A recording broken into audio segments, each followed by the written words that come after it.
Good afternoon, everyone, and thank you for joining us today. I'm Nia Evans from the National Women's Law Center, and I am the organizer of today's webinar, Suspended and Removed, How to Enforce a Student's Right to School. We have just a few technical notes to share before we begin the presentation. All lines will be on mute during today's webinar. We will be taking questions after our experts are finished with the presentation, but we encourage you to submit questions throughout the webinar. You can submit a question by typing it into the designated area on your control panel and hitting send. We will be recording today's webinar, and you will receive a link to the recording of the presentation as well as a link to the PowerPoint slides within the next few days. At this point, I'll turn it over to Adaku Onyeka-Crawford, our Counsel for Education at the National Women's Law Center. Adaku, take it away. Thank you, Nia, and thank you all for joining our webinar today. So my name is Adaku Onyeka-Crawford, and as Nia mentioned, I'm Counsel for Education here at the National Women's Law Center, and I'll be your moderator for this webinar, Suspended and Removed, How to Enforce a Student's Right to School. So this is an important issue because we know girls of color, particularly African American and American Indian girls, are disproportionately disciplined for behavioral issues in school. For example, in the 2013-2014 school year, African American girls were 4 times as likely to be suspended as white girls, and American Indian girls were twice as likely to be suspended as white girls.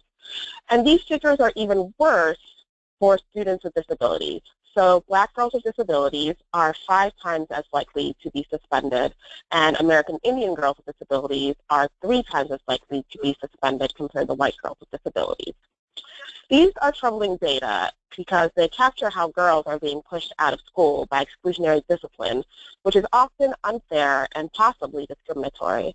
But even more troubling is that these data do not capture informal removals from school, like being sent home early or asked not to return to school, which we know tends to impact students of color with and without disabilities. These informal removals may violate students' rights guaranteed by the Equal Protection Clause in the 14th Amendment of the U.S. Constitution.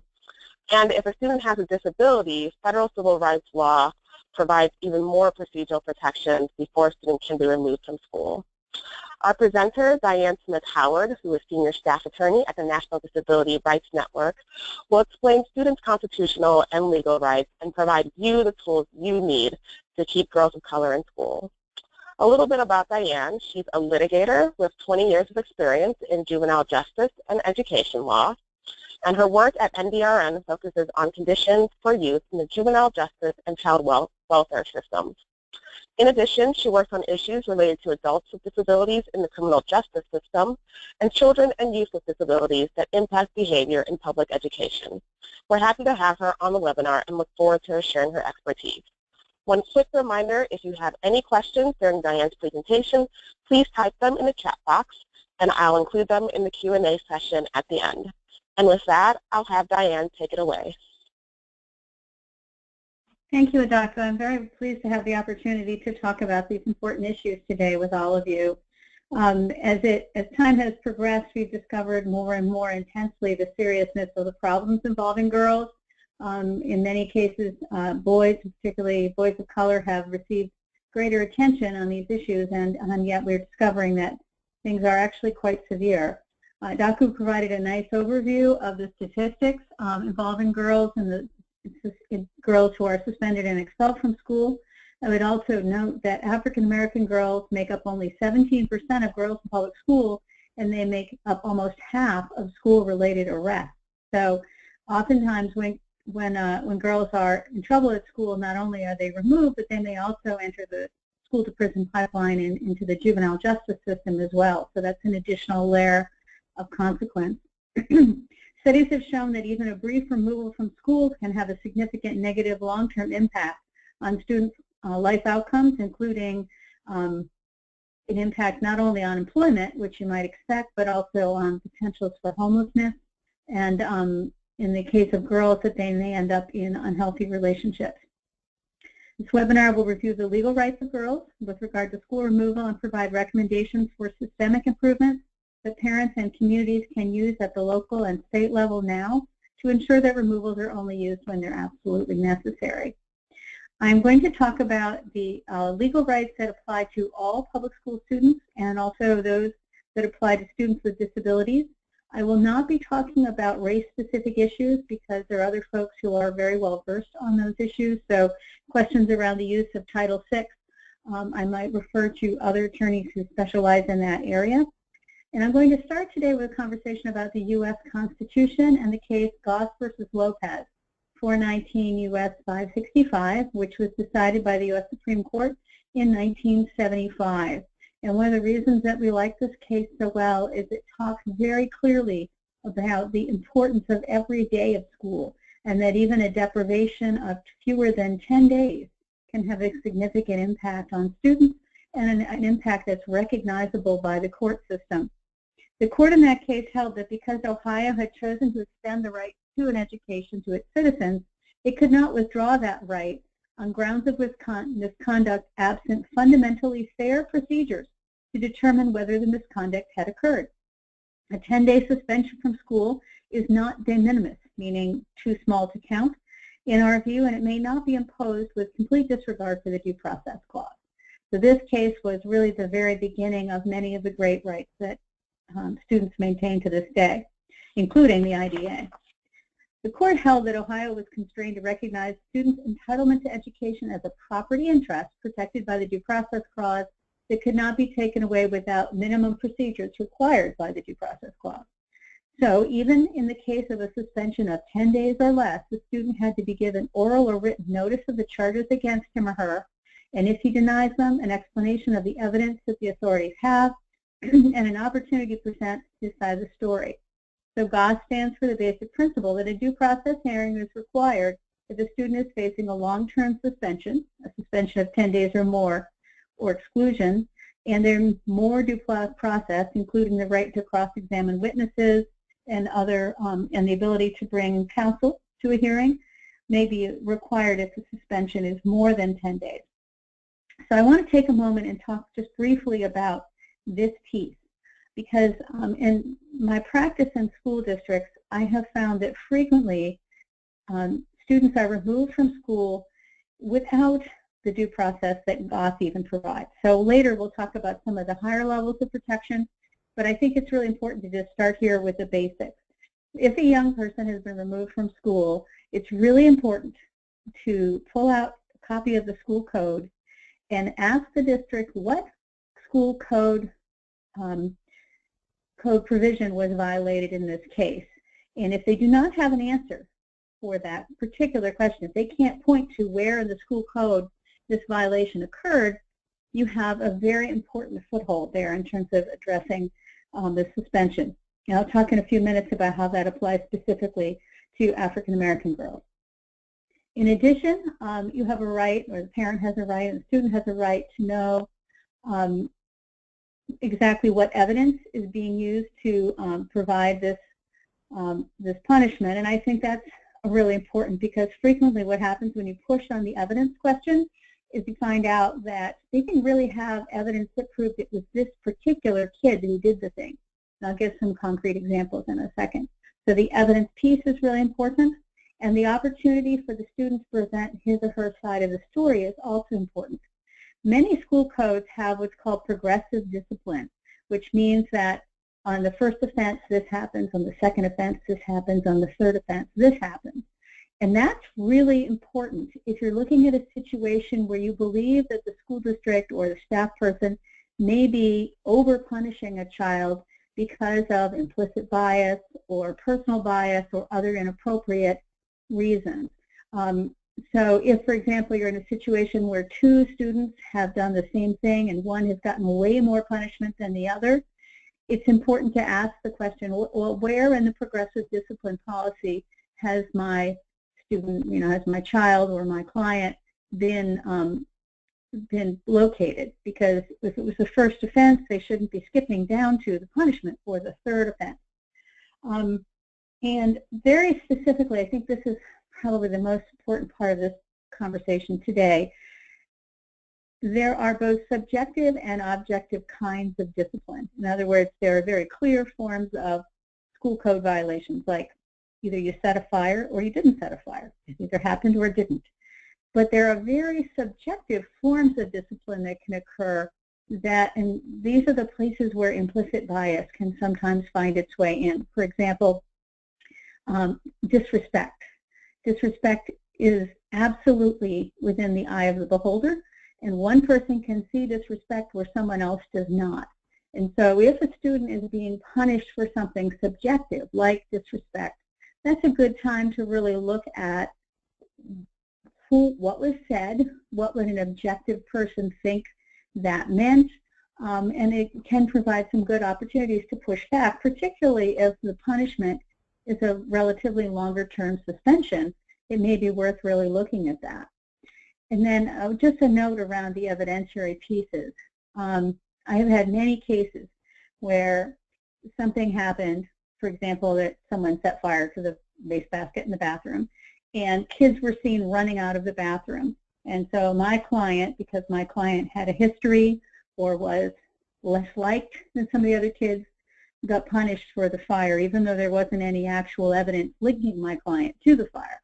So I think it's really important to push on those evidentiary issues if you have a child who is in a vulnerable group or is likely to perhaps be less popular with school staff.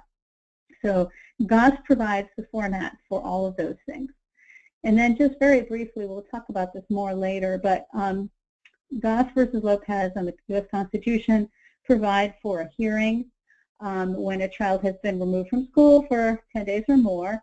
The hearing can be informal, but it's really important that advocate for the child, including the child's parents, show up at that hearing. Sometimes just being present can change the whole way that hearing takes place.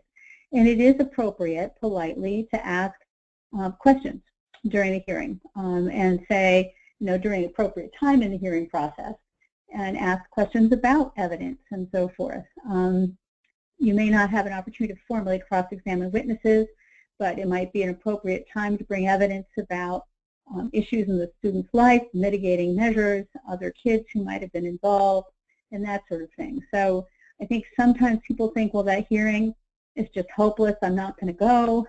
I just think it's tremendously important, if you can, to show up. I've had many cases turn just because somebody showed up on behalf of the child with a disability, or it doesn't have to be a child with a disability, it can be any public school student. So these rights that I'm talking about here apply to all public school students, not just students with disabilities. I'm not going to go into a whole lot of detail around the IDEA in Section 504, except to say that if a child has already been identified as special ed eligible, meaning they have an IEP or a 504 plan, they are known by the district to have a disability and they've received services, they may not be removed from school without a manifestation determination review meeting, which looks at whether the student's disability had an impact on the behavior. And if so, the child may not be removed from school based on that.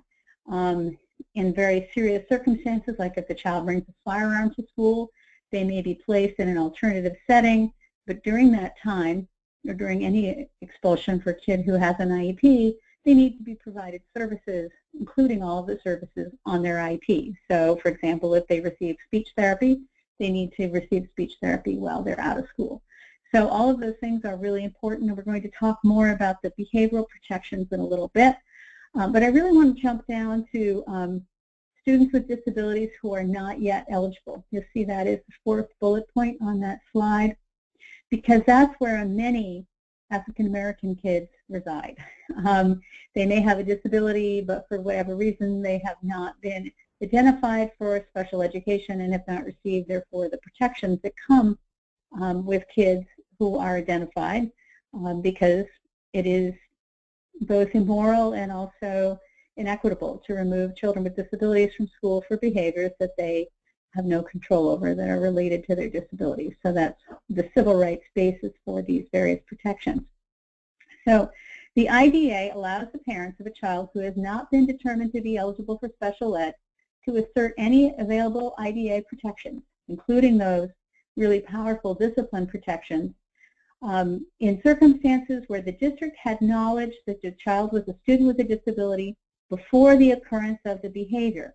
So if the district had reason to know that the child had a disability, whether the child is male or female, but we're talking about female students in this particular conversation, then the discipline protections of the IDEA apply, even if they don't have an IEP.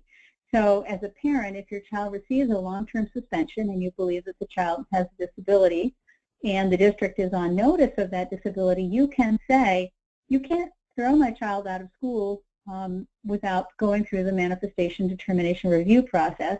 And while you're at it, you should evaluate him or her and provide an IEP. Now, the particular circumstances in which these rights apply are three.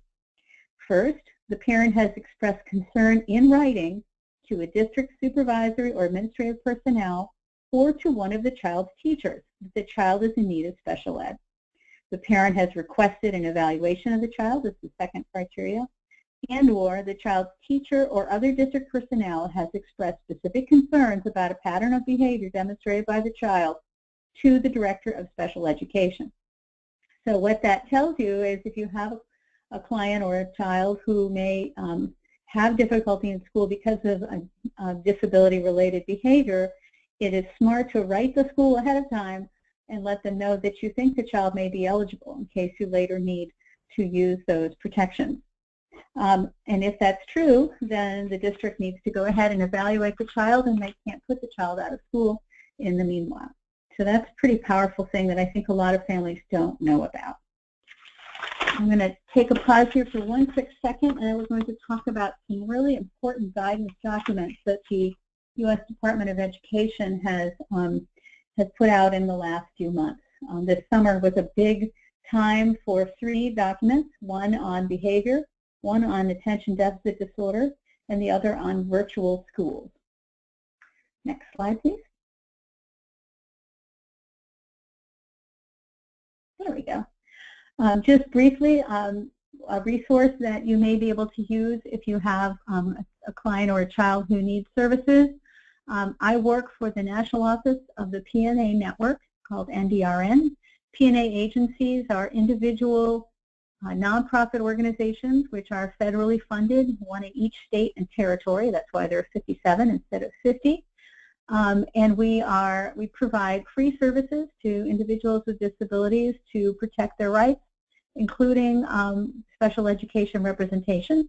And if you would like to know how to reach the Protection Advocacy Agency in your state and see if they may be able to help a child with a disability, you can go to ndrn.org, National Disability Rights Network, ndrn.org. And there's a click on there. You can click on the map and find help in your state. So that's who the PNAs are, and that's who I work for. And we do a lot of the kind of work that we're talking about here today. Next slide. So what is informal removal? Well, this is an important topic that's covered in the first guidance document we're going to talk about today, the August 1st OSER's letter on behavior. And this is particularly important because we see it most often used with kids of color and situations where the school district might feel that the family is more vulnerable. It is something that dwells in darkness, and the more we can talk about it out loud and provide resources to family, the more likely this practice will shrink. It is a tremendous cause of school push-out, particularly for African American girls and boys, and so it's an important thing for us to talk about today. Informal removal is removing a child from school without following the steps we just talked about, the legal protections of Goss versus Lopez, the IDA, and Section 504. And there are a virtually endless number of ways that it can happen, but some of the most common ways are to call the parent and say, you must come pick up your child at school. If you don't come pick her up, we will call Protective Services, or we will call her truant, or we will suspend her and she'll get a mark on her record. So please come and get her. And we'll talk more about what to do as a parent if that happens to your child, but that is illegal. You can't just call a parent and ask them to come and pick up their kid. Every child has a right to the same number of hours of school as any other child. And if they have violated the school code in some way, if they've broken a rule, then they need to follow the steps for what happens when a child has broken the rules.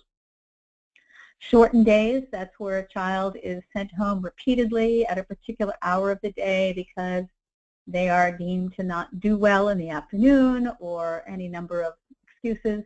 Shortened days, again, are inequitable. Everybody has a right to the same 6-hour school day. Another one is the transfer to a homebound setting or out on 1 or 2 or 3 hours a day of tutoring. Again, everybody has a right to a full school day, and a school district cannot repeatedly send a child home or ask a parent to homeschool a child without going through the various steps that we talk about above, such as Goss versus Lopez, IDA, and Section 504. Another thing that happens is either transfers to nowhere, meaning a school that is not a school or an alternative program that is not certified, does not meet the needs of the child, does not provide a full school day, any of those kinds of things, or an inappropriate virtual program. We'll talk about those more a little bit in a moment. Next slide. So who does it impact again? School removals increase the likelihood of juvenile justice referral and dropout because the child is home unsupervised or poorly supervised. Sometimes, family members are not prepared to take care of a child they didn't know was going to be at home. The community then does not do well because there are unsupervised youth. The youth don't do well, the community doesn't do well, and we have had many situations where particularly single moms have had to quit their jobs because they've been asked over and over again to come pick up their child from school, and they can only take so much time off work. So it really has a long-term impact on the community, not just on the child. And as I was saying before, because of lack of data collection, we don't know exactly who it impacts, but anecdotally, it seems to impact families of color, low-income people, and single parents. We have asked the U.S. Department of Education to collect data on this, and we're working with them around how to do it. It's a little bit complicated because school district staff often don't write down, I am sending the child home illegally on the roster. They tend to call it an absence and so forth. So it's hard to know exactly how many kids are impacted by this practice. Next slide. So the Dear Colleague letter that I'm going to talk about here came out on August 1st, and it's just tremendously powerful in what it says about shortened school days and informal removal mechanisms. If you flip to the Dear Colleague letter itself, the parts about informal removal actually begin on page 9, but I think what's really important is the first part of the letter talks in great detail about all the various types of behavioral support that a school district must provide to a child with a disability before they can send them home. So, for example, if the school staff person doesn't know how to address a child's needs and they're acting out in class, that staff person can receive individualized training about that particular child, and that child can receive individualized support if necessary. It is not permissible to send a child home or put them on an alternative program because the school district does not wish to provide behavioral support in the classroom. And those kinds of behavioral supports could include a behavior plan or a timeout room, as opposed to a seclusion room, which is not a permissible exercise, but a place for the child to de-escalate, de-escalation techniques, even such things as meditation and other calming exercises, things like that that help children de-escalate and do well in the school setting. So that's the Dear Colleague letter. And about page 9 of the Dear Colleague letter, it talks about, for the first time really in public, that informal removal is the same thing as any sort of formal removal. So if a child is removed from school repeatedly for more than 10 days, it can be considered a denial of FAPE under the IDA, which means that it can be considered illegal. So it's important to know that really for the first time we're talking out loud about informal removal, and at least in the context of special education, it's not allowed. And it's not allowed without providing due process protections like notice and a hearing. Next slide. So some of the key points in the letter are the need for and provision of appropriate behavioral supports, and that if those supports were not provided, that's something the court will look at in terms of least restrictive environment and free and appropriate education. Very importantly, it says there are no 10 free days. Sometimes the school district will say, well, I get to suspend that child for 10 days before I have to do anything. That is not true. If a child needs behavioral supports, they need to be provided before the 10th day of suspension. And the reason for that, which is set out quite clearly in the letter, is that all days of suspension are harmful to kids, and 10 days of suspension can have a permanent lifetime impact. All removals count, including informal removals, that there's a 3-factor test for use in determining when a removal creates a legal violation. And this guidance applies equally to all public school programs, including charter schools, virtual schools, and juvenile justice programs. Next slide. So there's some resource materials. If the school district staff are saying, well, we don't know how to meet this child's needs, they actually provide some really nice concrete supports. And also there is the Department of Education has a positive behavior support center that can help in school districts determine how to find support for in the cases of individual kids who have very challenging behaviors. Next slide. So the 3-factor test, this is what you use to determine whether a child has been informally removed from school to the point where it qualifies as a legal violation. Has the removal from school, and this would be useful, like, for example, if a child was sent home on a homebound program or a virtual program at home, has the child lost the opportunity to be involved in and make progress in the general curriculum? In other words, is the kid learning the same things that he would be learning or she would be learning if they were in the classroom? Will they receive the instruction and services on their IEP? For example, if they have speech therapy, are they still getting speech therapy after that change? And will they participate with non-disabled students as they would in that same setting? So if a child is out on 1 or 2 hours a day of tutoring, where they're at home all day and then they meet with a tutor 1 hour a day, which is actually quite common throughout the country, they are not participating with other kids. In fact, they're never seeing other kids, more than likely. So chances are that kind of placement is a violation, at least of the IDEA in Section 504, and it may also be a violation of the GOS constitutional requirements for 14th Amendment due process. Next slide. I'm going to see if I can wrap up here in the next 10 minutes or so. Attention deficit disorder. Attention deficit disorder is one of those things that people often think about as being a boy problem that involves impulsive behavior and kids who can't sit still, who speak out and are disruptive in class.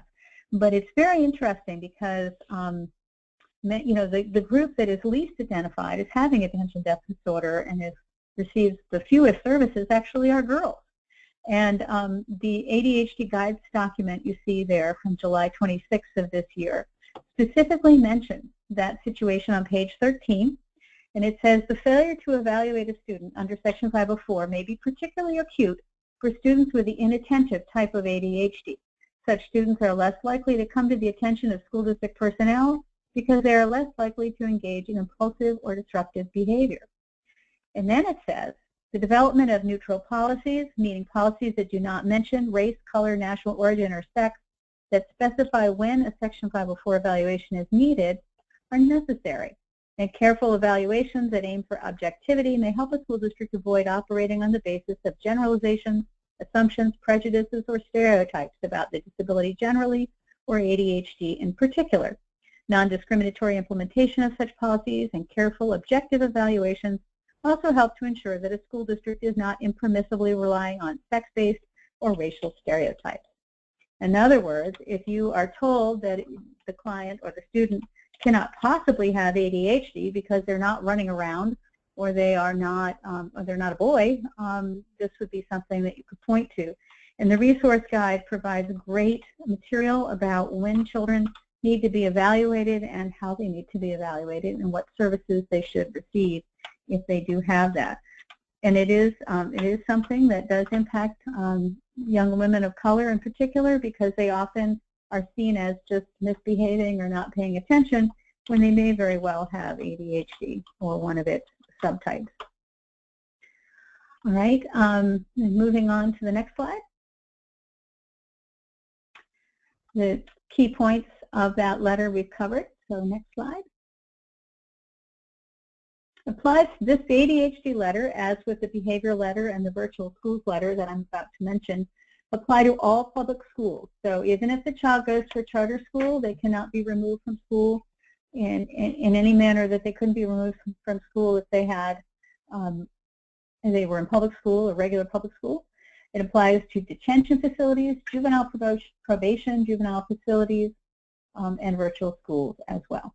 And then on top of that, on August 5th, so all of these things happened within 2 weeks this past summer, the Department of Education issued a guidance document on virtual schools. I'm not sure if there's a slide on that one. Let's try the next slide and see. Oh, okay.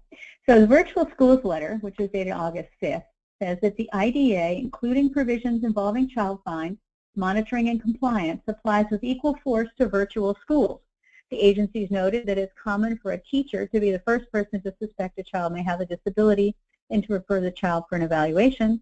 Therefore, the agencies advise that where virtual schools practices limit or prevent a teacher's interaction with a child, like if the child is just sent home to go to school on the computer by themselves, an SEA's policy should suggest additional methods that the school district can employ to meet their child fine responsibilities.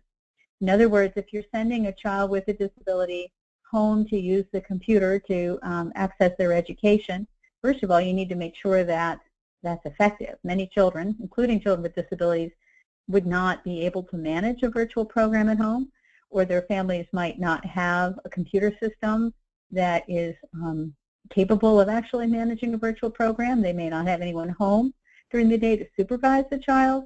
And that child also would need, as we talked about before, access to non-disabled peers, access to extracurriculars, and to the services on their IEP.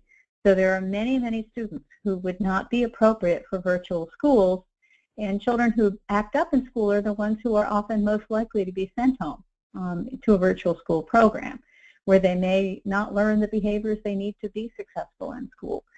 And many kids fall behind in virtual school programs because they don't know how to do the work, or they don't have an adult to help them stay focused on their work, and so they do poorly in those programs and then just give up and drop out of school. So it's a way to essentially push girls out of school indirectly. And so it's important to take a look at the virtual school program and determine whether it's working, practically speaking. Can the girl do the work? Does she have an adult to help her stay focused and finish the assignments? And does the family's computer have the capacity to actually manage the program? All very serious and important questions. All right, I'm going to give two case examples as hypotheticals. One is a student with a hidden disability, and one is a student without a disability. So the first is a 14-year-old girl who has some trouble focusing in school. She may blurt out answers in a loud tone of voice, and she is often disorganized and late to class. She did fine in middle school, where the school district staff was more intimate with the students, and it was a smaller setting, but the high school simply will not tolerate her behavior. She has many, many minor violations that add up to a suspension, and her mother was provided a choice of a stay home or a suspension finally, and that's when they came in for some help. In that case, the mother requested services years ago in a letter to the school teacher saying, I think my daughter needs some help in school, and actually the letter was sent as an email. Nobody ever replied, but she kept a copy. In that case, in that letter, she said that she thought her daughter might have ADHD. She didn't know. In that case, the district must provide services for a student not yet eligible. They must complete an evaluation for her and create an IEP if she's IDA eligible, or a Section 504 plan if she's 504 eligible. And they may not remove her from school without doing a manifestation determination review, which means that they must look at her disability and whether it impacted her behavior in that particular case. More than likely, they would need to return her back to school and provide behavioral services. They also would need to determine whether she needed functional behavioral assessment and a behavioral intervention plan, and other behavioral support, just in general. So it's kind of a pretty common situation where a kid who's been repeatedly getting in trouble at school can finally get the services that he or she needs. And then the example of a student without a disability, a young lady in 8th grade. 8th grade seems to be when these things most often get to their most severe. Was in constant conflict with one particular school staff. And it's possible that the school staff did not like her, just for any number of appropriate or inappropriate reasons. And the student was suspended over and over again for subjective things like disrespect. So finally, her suspensions add up to 10 days. But no one is ever really able to indicate what school code section was involved in those removals. They were really just conflicts between this young lady and the school staff person.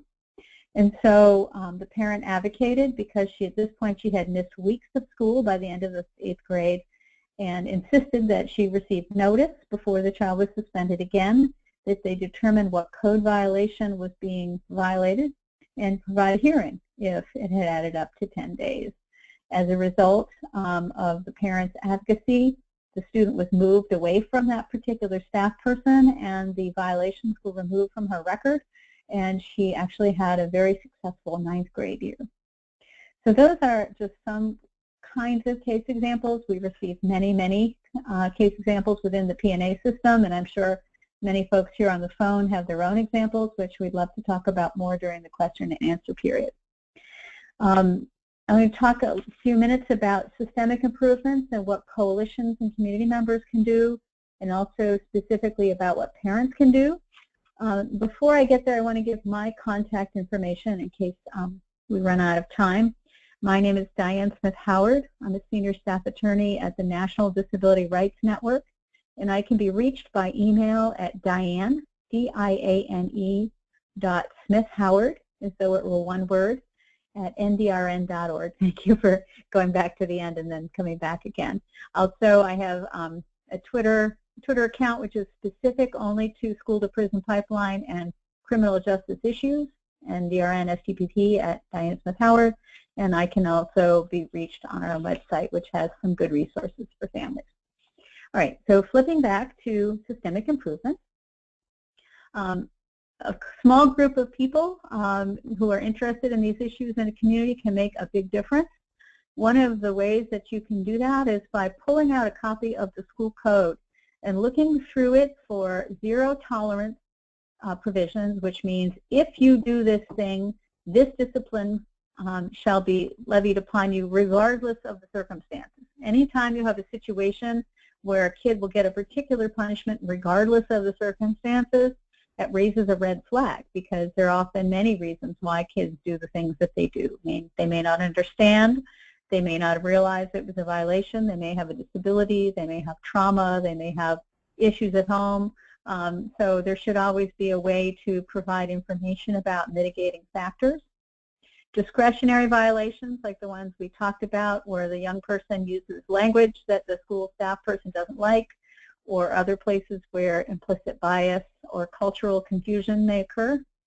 Also, there should be a clear document called a Memorandum of Understanding that addresses when school resource officers may be used and when they may not, because otherwise the school resource officers should not be used to address common disciplinary violations that are not violent, because that's how issues, school to prison pipeline issues and school-based arrests can occur. So that's pretty significant. They also, one of the ways to get attention, particularly around formal and informal removal, is to file complaints with the State Department of Education or the Office for Civil Rights. Often those complaints, and I'd be happy to talk to folks more offline about how to do that, they can get attention and can create some pretty important systemic solutions in districts where you've tried the sort of simpler things and that has not worked. But if you look at the school code and you see some issues or some policies that are of concern, the first step would be to meet as a group with the school board or the school superintendent, just to kind of informally raise concerns. Oftentimes many districts haven't really thought about these things before, or thought about how they might impact particular groups of students. This sort of 500 level activities involve reforming state legislation. For example, STEM states have passed rules about when tutoring can be used so that kids are not placed out on those 1 hour, 2 hour day tutoring programs, and the shortened school day process, when school days can be shortened and when they cannot. So those are some systemic things that are good starts. And I really think the first thing to do would be to download a copy of your school discipline code and take a look at it and look for places where implicit bias and other things may occur. Next slide. And then on an individual level, there's a lot of things you can do to help individual students. One of the most important things is to put if you have a website, put a packet of information for families about what to do if your child is sent home from school, a parent letter template, the sort of things we just talked about, or an IEP meeting table packet. The parent can bring a copy of that August 1st guidance letter to the IEP meeting and say, I'm requesting that my child receive behavioral support. Please stop sending him home or her home. And here are some concrete things that parents can do, because parents often could use some help writing those letters. Another thing is to get media coverage that tells the story of one family. If a mom has lost her job because she's had to go to school repeatedly to pick a child up, the story of that parent, the child, what happened to the child's education, unsupervised time, all of those things are really important things. If you have families who are brave enough to tell those stories, they really can make tremendous change. And then regarding informal removal, I think it's really important for families to know that if the child is being sent home, to keep a note on the calendar every time it happens, because oftentimes it ends up being many more days of school than you thought it was. Even the parents are surprised sometimes when they add up how much time the child's been out of school. Keep track of dates and hours. He was sent home on the 25th at 11 o'clock. Oh, look, he was sent home again on the 28th at 11 o'clock. Those kinds of things. And then, most importantly, clarify in a letter that the district sent the child home at its request. Because often what happens is it's coded as an unexcused absence. So the parent is asked to come pick the child up, and then the district records that as an absence, or even several days of absence if the child is sent home on an informal suspension.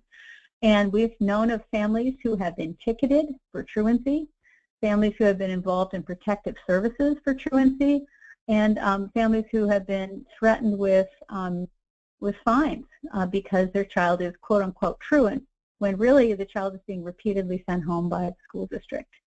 So those are, it's really important that you clarify that this is not an absence, this is an informal suspension. All right, I think that might be it. Happy to take some questions. Thank you so much, Diane, for that fantastic presentation. I want to remind folks that if you have a question for Diane, feel free to type it in the chat box. We have a couple of questions that were sent in before the webinar. And the first one asks, it has to do with informal removals and what do you say? So you're a parent, you get a call from the school in the middle of the day, and the school says that, your child is in trouble. If you don't bring her home, she's going to have a suspension on her record. What would you say that the parent should say to the principal in that instance to preserve her child's right to be in school? Well, I think the first question would be, of course, is this the first time it's happened? So I'm going to answer the question as though it's the first time. I think what I would do, first of all, is always, of course, be incredibly polite. And I would ask what she had done and how you were sure that she was the one who had done it, and what school code provision had been violated. And then I would ask that she be allowed to continue attending the remainder of the day, and that you would follow up with the teacher or whoever the appropriate school staff person was about how we're going to fix this problem. And in the very rare case where there was actual physical violence or a threat of injury, I would go get the child just to make sure that things didn't get worse, or God forbid the child did not get arrested. But if it was really just disrespectful language or something like that, or a sense that the child is escalated and can't seem to calm down, I would maybe see if I could talk to my kid on the phone and get a sense of whether she could calm down by herself and see if there's any way to preserve the rest of that school day. But I've found that often just if the parent says anything other than, oh my gosh, yes, I'll be right there, the problem often works itself out. I would encourage, though, that you have a follow-up meeting with the district so that you can clarify the problem and make sure that if it really was indeed a problem, it could be addressed, and if the child needs behavioral supports or other things. I think another really powerful thing, too, is for the parent to say to the district, wow, this is a problem. I'm really curious to know what supports you have here in the district that we might access that can help her with that. You know, if, for example, the child has trauma and is having some issues, there may really be a need for some supports. And just, you know, kind of turning it back to them like, wow, yes, we want to really be a team here and solve this problem. How can we work together?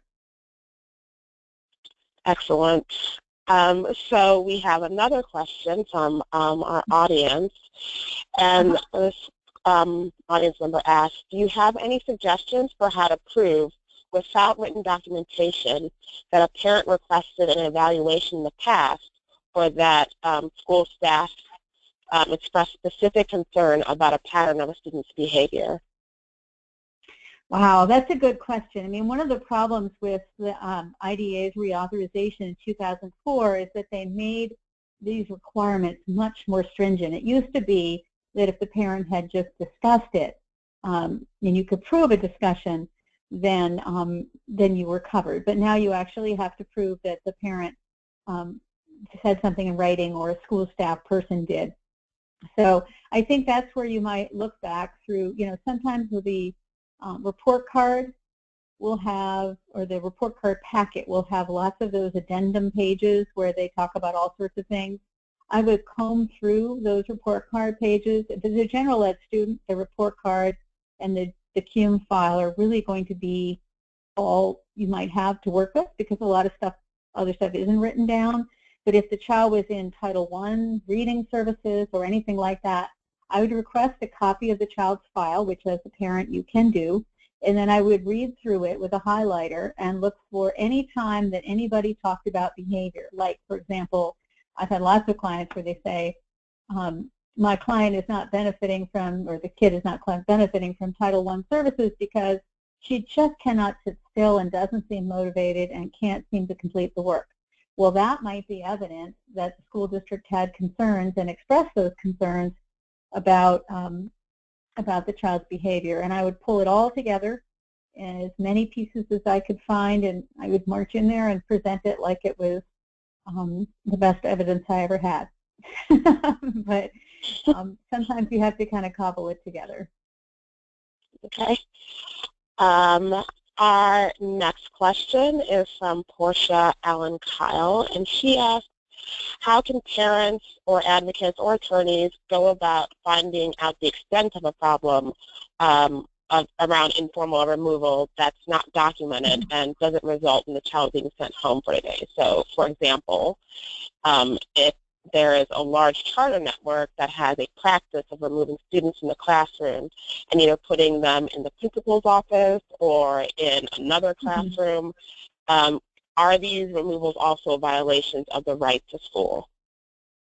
Well, one of the marvelous things about the August 1st OSERS letter is that it specifically mentions principal's office detentions as being a form of informal removal. And anytime the child is separated from the education that's going on in the classroom, it might be an informal removal. And we have some kids, some school districts will even have like a little room next to the principal's office where they will park kids for hours at a time, and some kids will be in there for multiple days. And the same thing with in-school suspension. If you're not getting access to the general curriculum and the services on your IEP, if you're eligible for special ed, it is considered an informal removal. So I think you need to, probably the best thing to do would be to have a meeting with as many members of the community as you can, or use social media, like if there's a Facebook group for families in a particular community, and get those stories together, because that's really the best way to figure out what informal removal looks like in your community and get those anecdotes together. and then start to see what the patterns look like. For example, you already know in the case of this charter school how it happens. And then meet with the district and say, look, we know that this is happening. It may not be a violation of the law if the children who are being removed are not eligible for special education, because the OSER's letter refers to special ed eligible kids.